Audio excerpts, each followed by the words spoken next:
I think I got enough audio that I can clip in and show you.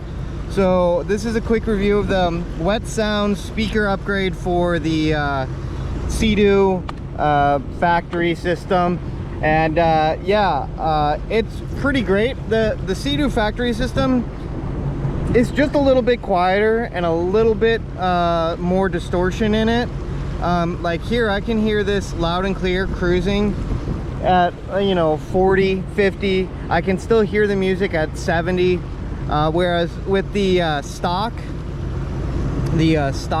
system, you basically lose it at about basically top end of eco mode, like 35 to 45 ish. But I've just been using it up. The installation is really easy. It's plug and play from the package that you get from Riva.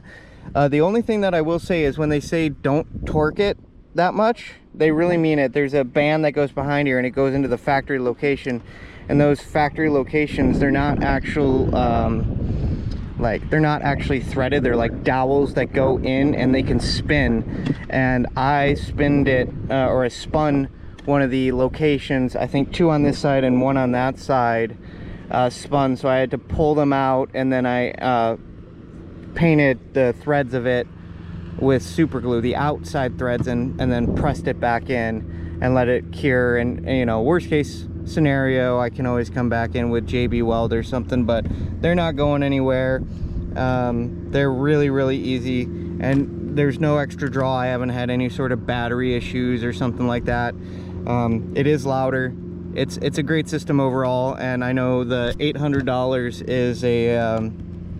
is a pretty hefty price tag. I know it goes on sale. I saw it for $650, I want to say, and that's probably a really good price for all of it. But yeah, it really just upgraded. So let me put on Mastodon back on.